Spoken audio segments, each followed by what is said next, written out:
আমরা লক্ষ্য করছি যে সময়ে বাংলাদেশের একাধিক আদালতে ডক্টর মোহাম্মদ ইউনূসের বিরুদ্ধে অর্থ পাচার সহ নানা দুর্নীতি ও অপরাধের বিচার চলমান রয়েছে, ঠিক সে সময় তিনি বাংলাদেশের উপর আন্তর্জাতিক হস্তক্ষেপের জন্য বিশ্ব সম্প্রদায়কে অনুরোধ করছেন এবং এদেশে অসাংবিধানিকভাবে এটা নতুন নির্বাচনের ব্যবস্থা করার জন্য অনুরোধ করেছে। এ থেকেই বোঝা যায় চলমান বিচার থেকে নিজেকে বাঁচানোর লক্ষ্যেই তিনি এ ধরনের রাষ্ট্রবিরোধী ষড়যন্ত্রে লিপ্ত রয়েছেন।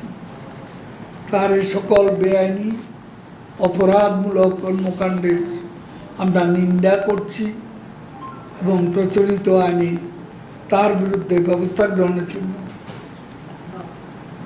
সরকার সহ সংশ্লিষ্ট সকলকে অনুরোধ জানাচ্ছি। আপনারা দেখেছেন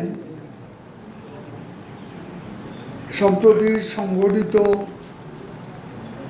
বিএনপি, জামাত, ছাত্রদল, শিবিরের সন্ত্রাসী গোষ্ঠীর সন্ত্রাস, সহিংসতা, নারকীয় হত্যাযজ্ঞের অসংখ্য তথ্য একের পর এক উন্মোচিত হচ্ছে, যা থেকে প্রমাণিত এই ধ্বংসযজ্ঞ সুপরিকল্পিতভাবে বিএনপি, জামাত সংগঠিত করেছে।